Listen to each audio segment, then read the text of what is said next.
Allô les amis! Alors aujourd'hui, je vous raconte l'histoire de Monsieur Bavard. Alors vous vous rappelez, je vous ai déjà raconté une histoire de Monsieur Bavard. C'était Monsieur Bavard et le perroquet. Mais aujourd'hui, on raconte l'histoire de Monsieur Bavard. Pour savoir, il est comment ce Monsieur Bavard-là? Alors Monsieur Bavard, il faisait partie de ces gens qui ne peuvent jamais s'arrêter de parler. Il parlait à tout le monde et à n'importe qui. Il parlait de tout et de rien. Il parlait tout le temps. Puis il était quand même de très bonne humeur.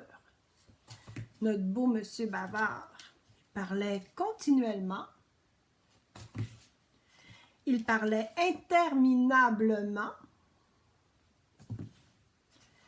Quand il n'avait personne à qui parler, il parlait tout seul. « Bonjour, Monsieur Bavard, disait-il. » Il se répondait « Bonjour.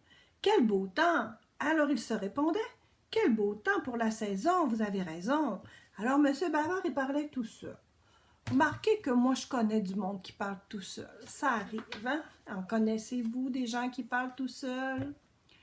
Et patati et patata. Il habitait dans un charmant village. Sa maison ne ressemblait pas du tout à un moulin, non. Mais les gens du village appelaient sa maison moulin à paroles. Pourquoi? Parce que M. Bavard parlait tout le temps. On le voit ici même, le regarder, si vous regardez bien, il y a un petit téléphone dans sa main. Alors quand il n'y a personne à qui parler, ben il téléphone. Tu devines pourquoi? Pourquoi on appelait sa maison moulin à paroles? Parce qu'un matin, le facteur apporta une lettre à M. Bavard. « Bien le bonjour, dit le facteur. »« Ah, monsieur le facteur, répondit M. Bavard, moi aussi je vous souhaite une bonne journée. Moi aussi, mais comme je le disais pas plus tard qu'hier ou avant-hier ou je ne sais plus enfin, peu importe, comme je le disais donc, nous avons de belles journées cette année. Mais peut-être que je me trompe, en tout cas lundi ou plutôt mardi, ou c'est ça mardi, il faisait un temps vraiment magnifique, vous vous en souvenez, et patati et patata. Alors il parle au facteur, il parle. Il était midi quand le pauvre facteur put enfin continuer sa tournée. Au début de l'après-midi, M. Bavard s'en alla chez le marchand de chapeaux. « Bonjour, M. Bonnet, dit-il au chapelier. Voyez-vous, je voudrais vous demander si vous pensez qu'il serait possible, si ce n'est pas trop cher, mais bien entendu, je vous fais confiance, de me faire un nouveau chapeau sur mesure, parce que c'est bien simple, le chapeau que j'ai sur la tête, eh bien, comment dirais-je, est un peu démodé. Enfin, pas vraiment, mais voyez-vous, je l'ai depuis, attendez que je calcule, depuis 10 ans. Mais non, suis-je bête?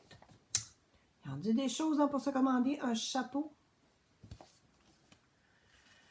Et patati et patata. Quand le marchand put enfin placer un mot, et même plusieurs tant qu'il y était, il promit de commander un chapeau pour M. Bavard. Il prit les mesures de sa tête. Puis il poussa M. Bavard, qui parlait toujours, vers la porte, ferma son magasin et rentra chez lui pour dîner. Et son dîner était froid parce que Mme Bonnet avait fini de le préparer depuis des heures. Mais le monsieur, il n'avait pas pu aller dîner parce que M. Bavard lui parlait, et patati et patata. Hein? Et pendant son dîner, M. Bonnet réfléchit. Une semaine après, le chapeau de M. Bavard arriva par la poste. Le facteur le porta à M. Bonnet dans une jolie boîte rouge. « Enfin, dit le chapelier, nous serons bientôt délivrés des bavardages de M. Bavard. » Comment ça se fait? « Oh, ce serait trop beau, dit le facteur. Comment voulez-vous qu'un chapeau l'empêche de parler? »« Mais c'est un chapeau magique, dit le chapelier. »« Ah, fit le facteur, qui n'avait pas très bien compris comment ça se fait que ça existe un chapeau magique. On va bien voir qu'est-ce qui va se passer. Hein? » Le jour même, M. Bonnet en personne livra le chapeau à M. Bavard. « Oh, merci, dit M. Bavard. Eh bien, voyez-vous, c'est curieux, mais j'étais sûre et comment dirais-je, j'avais l'impression, je ne sais pas pourquoi, comment vous expliquer. Je savais que ce chapeau arriverait aujourd'hui, et voilà mon chapeau. Que je suis content, j'espère qu'il me va bien. » « Eh bien, essayez-le, dit M. Bonnet. Ah, il est tout content d'avoir son chapeau. Que va-t-il se passer? Mais bien sûr, dit M. Bavard, je vais l'essayer. Suis-je bête? Je parle, et j'oublie d'essayer mon chapeau neuf qui est si joli et... Tout en parlant, M. Bavard sortit le chapeau de la boîte et le posa sur sa tête. Voilà. Comme c'est un beau chapeau! Oh, M. Bavard trouve que son chapeau est vraiment beau. Je dois dire que ce chapeau est, comment dirais-je, mais oui, certainement, celle-là d'un plus beau chapeau que je n'ai jamais vu, et pourtant, j'en ai vu des chapeaux, et regardez son beau chapeau. Mais il parle beaucoup encore, hein? Le chapeau est supposé être magique. Tandis que M. Bavard parlait, il se passait de drôles de choses. Plus M. Bavard parlait, plus le chapeau grossissait.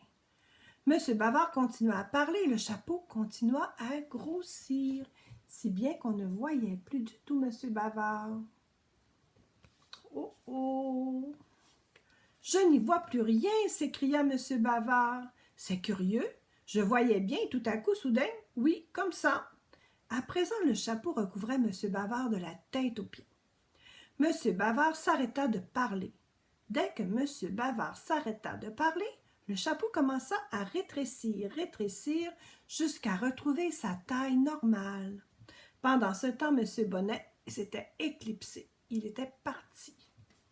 Hein, il était tout content de son coup. Hein? Voilà. Il retourna dans son magasin tout content de son chapeau magique.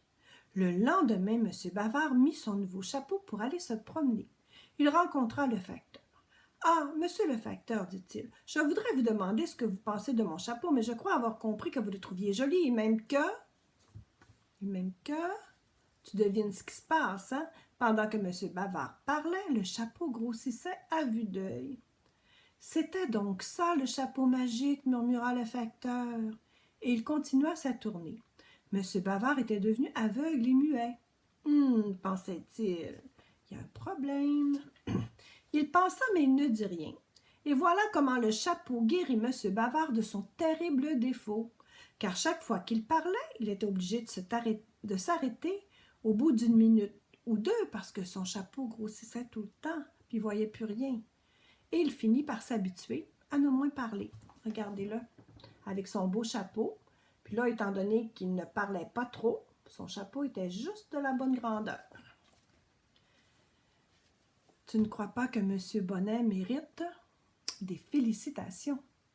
Alors, on peut dire, quand on veut féliciter quelqu'un, un coup de chapeau. Alors voilà, M. Bonnet, vous avez bien réussi à faire taire notre beau M. Bavard. Alors, bye-bye les amis. Je vous dis bonne fin de journée, je vous dis bonne nuit si vous écoutez l'histoire avant les dodos. Je vous donne plein de bisous. Bye bye, à la prochaine. Essayez de ne pas être trop bavard ou bavarde.